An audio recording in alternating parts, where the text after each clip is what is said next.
पंचतंत्र की कथाएं भारतीय साहित्य की अमूल्य धरोहर हैं, जो नीति, बुद्धिमत्ता और जीवन के मूल्यों को रोचक कहानियों के माध्यम से सिखाती हैं। प्रस्तुत कहानी एक नई और अनोखी कथा है जो पंचतंत्र की शैली में लिखी गई है। ये कहानी बंदरों के एक समूह के इर्द गिर्द घूमती है जो अपनी बुद्धि, एकता और हास्य के साथ एक जटिल समस्या का समाधान करते हैं। ये कहानी बच्चों और बड़ों दोनों के लिए शिक्षाप्रद और मनोरंजक है।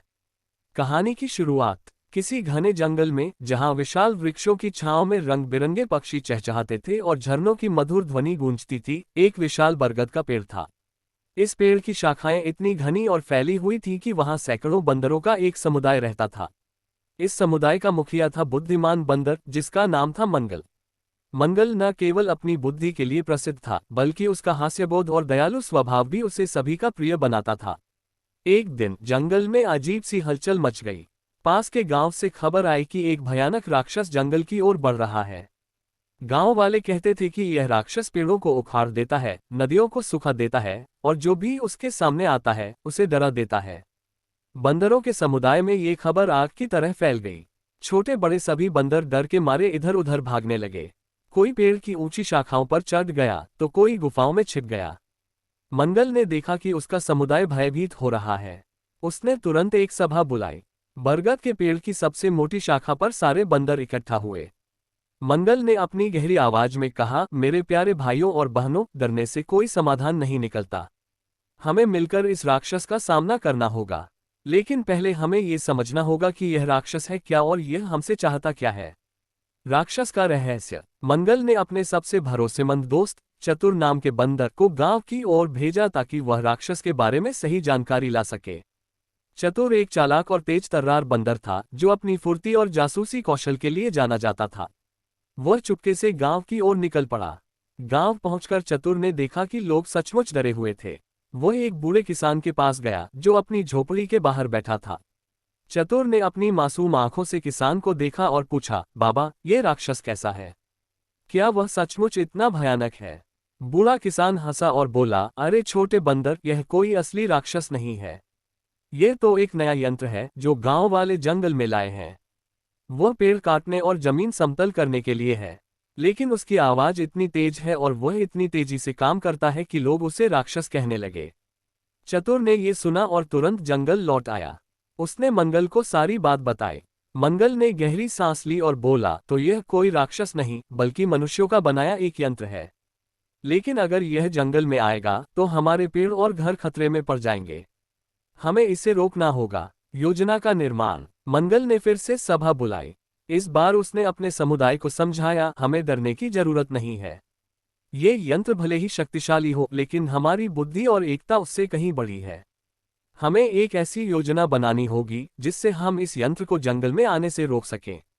सभा में कई बंदरों ने अपने अपने विचार रखे। एक छोटा बंदर, जिसका नाम था टिक्की, बोला, क्यों ना हम उस यंत्र पर पत्थर फेंके और उसे तोड़ दें। मंगल ने हंसते हुए कहा, टिक्की, तुम्हारा जोश तो अच्छा है, लेकिन पत्थर फेंकने से यंत्र नहीं टूटेगा।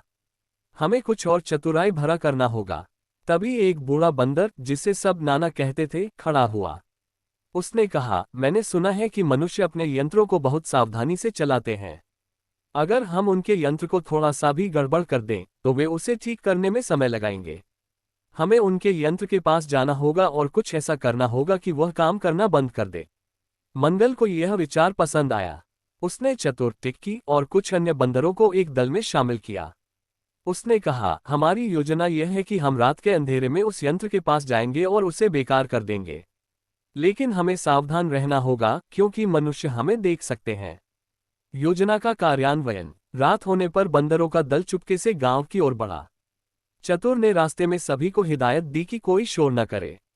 जब वे यंत्र के पास पहुंचे तो उन्होंने देखा कि वह एक विशाल मशीन थी जिसके बड़े बड़े पहिए और धातु के दांत थे।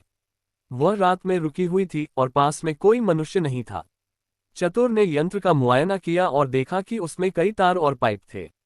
उसने टिक्की से कहा, तुम उन तारों को काट दो, लेकिन सावधानी से।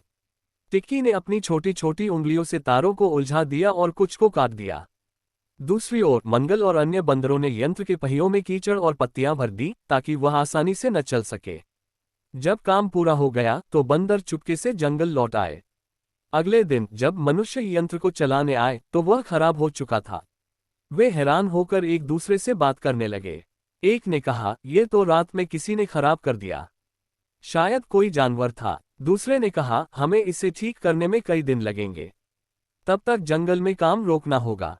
विजय और सीख। जंगल में बंदरों ने ये खबर सुनी तो खुशी से उछलने लगे। मंगल ने फिर से सभा बुलाई और कहा, मेरे दोस्तों, हमने दिखा दिया कि बुद्धि और एकता से हम किसी भी चुनौती को हरा सकते हैं। ये यंत्र भले ही शक्तिशाली था, लेकिन हमारी चतुराई ने उसे रोक दिया। नाना ने हंसते हुए कहा, और हाँ, हमें ये भी याद रखना चाहिए कि डर का सामना हिम्मत और समझदारी से करना चाहिए, न कि भागकर। सभी बंदर हंस पड़े और मंगल की अगुवाई में एक बड़ा उत्सव मनाया गया। निष्कर्ष। इस कहानी से हमें कई सीख मिलती हैं। पहली, डर को समझने और उसका सामना करने के लिए सही जानकारी जरूरी है। दूसरी, एकता और बुद्धिमानी से कोई भी बड़ी समस्या हल की जा सकती है। और तीसरी, हास्य और हिम्मत के साथ जीवन की चुनौतियों का सामना करना चाहिए। ये कहानी हमें ये भी सिखाती है कि प्रकृति की रक्षा करना हम सबकी जिम्मेदारी है, और अगर हम एकजुट होकर काम करें तो हम अपने पर्यावरण को बचा सकते हैं।